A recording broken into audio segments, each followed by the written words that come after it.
Hey guys! If you are scared while watching this video, make sure to hit a like. If not, comment "I am brave" in the comment box. This horrifying story was published in Washington Post in August 1949. If this article had not been published, nobody knows about this horrifying incident. But the article in the Washington Post didn't reveal his true identity. Based on this story, a famous horror movie is directed. Let's open the door to the story. Washington, D.C., 1940. A German-American family with a 13-year-old boy named Ronald Hunkler living in suburban Washington, D.C. In the late 1940s.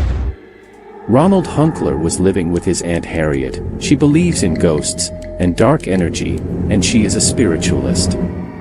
Because of his aunt, he learnt many strange things, including the Ouija board.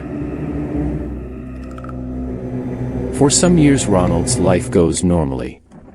Until in the early 1949, his Aunt Harriet died. This changed Ronald's fate, and after that incident, real story begins. He started experiencing strange things, like he heard someone scratching the floors and walls of his room. And the most troubling of all was his mattress. It would suddenly move, which scares Ronald a lot. Disturbed, Ronald's family consulted and took help from every expert they knew to know what happened to Ronald, but they were no help. But the Lutheran minister suggests to seek assistance from the Jesuits. Here this assistance changed Ronald's life completely. They contacted a local Catholic priest, Father E. Albert Hughes. He performed an exorcism on the boy with the permission of his superiors in late February of 1949. During the exorcism, Father strapped Ronald to the mattress and began his recitations.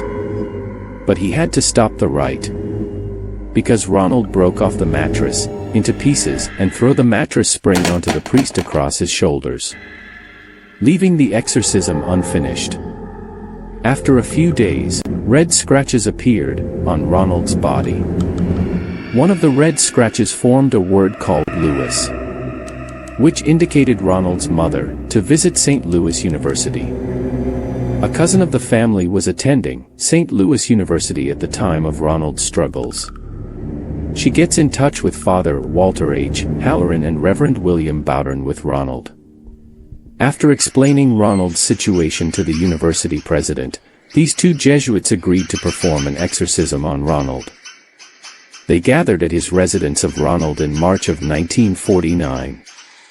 Their priests witnessed scratching on Ronald's body and violently moving mattress. They noticed he was normal and calm during the day. But at night, after settling in bed, he would exhibit strange behavior, including screaming and wild outbursts. And he enters into a trance state and starts making sounds in a guttural voice. The priests also saw objects mysteriously flying in the boy's presence, and noted that he would react violently when he saw any sacred object presented by the attending Jesuits. Weeks just going, but at one point priests noticed an X on Ronald's chest. They believed it was number 10, which means he was possessed by 10 demons. The two priests never gave up as they continued the exorcism every night after night. But on the evening of March 20th, the exorcism reached an unhealthy level.